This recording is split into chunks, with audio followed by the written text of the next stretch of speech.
روزے کے بارے میں بعض غلط باتیں پائی جاتی ہیں کہ جن کا حقیقت سے کوئی تعلق نہیں۔ ایک غلط فہمی یہ ہے کہ الٹی آنے سے روزہ ٹوٹ جاتا ہے کیا؟ تو درست مسئلہ یہ ہے کہ خود بخود کتنی ہی الٹی آئے اس سے روزہ نہیں ٹوٹتا، البتہ جان بوجھ کر انگلی منہ میں ڈال کر الٹی کی، وہ اگر منہ بھر ہوگی تو اس سے روزہ ٹوٹ جائے گا۔ ایک اور غلط فہمی کہ بحالت روزہ احتلام ہو جائے تو اس سے روزہ ٹوٹ جاتا ہے۔ درست مسئلہ یہ ہے کہ روزے کی حالت میں احتلام ہونے سے روزہ نہیں ٹوٹتا۔ تیسری غلط فہمی، کچھ لوگ سمجھتے ہیں کہ تھوک یا بلغم نگل جانے سے روزہ ٹوٹ جائے گا یا مکروہ ہوگا، اسی بنا پر وہ بار بار تھوکتے رہتے ہیں۔ درست مسئلہ یہ ہے کہ تھوک اور بلغم منہ میں نگلنے سے روزہ نہیں ٹوٹتا۔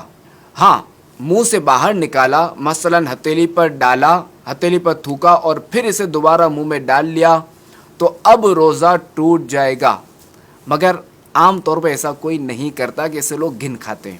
چوتھی غلط فہمی، کچھ لوگ روزے میں تیل خوشبو لگانے کو صحیح نہیں سمجھتے۔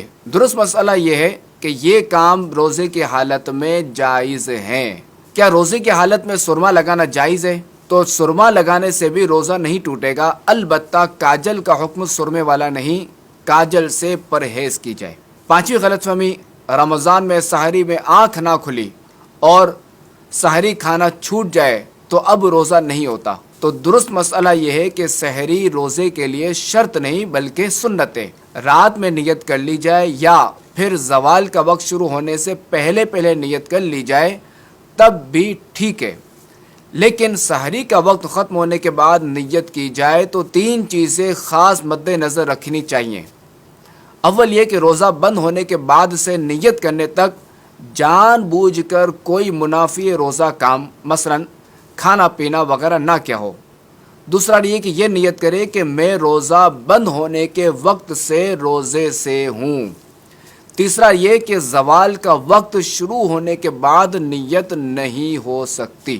چھٹی غلط فہمی، رات میں غسل فرض ہو جائے تو اب روزہ شروع ہونے کے بعد کلی یا ناک میں پانی افطار کے وقت ہی ڈالیں گے۔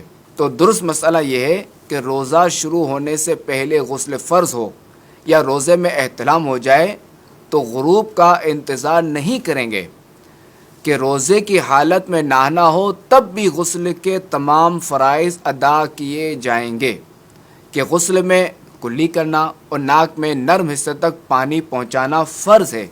اس کے بغیر نہ غسل اترے گا نہ ہی نمازیں ہوں گی۔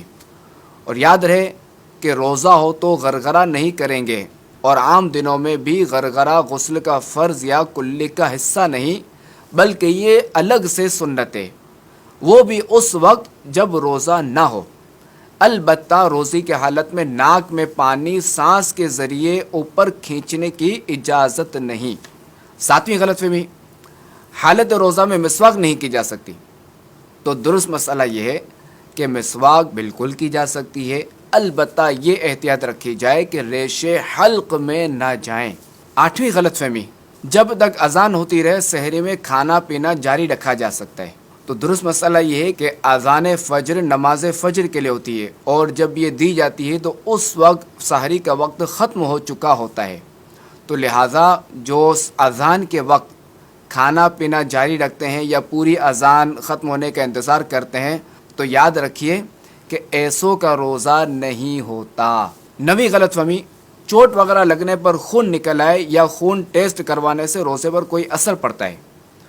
تو درست مسئلہ یہ ہے کہ جسم سے کوئی چیز باہر آئے اس سے روزہ نہیں ٹوٹتا، لہٰذا ٹیسٹ کے لیے خون نکلنے یا زخمی ہونے پر خون بہنے سے روزہ نہیں ٹوٹے گا۔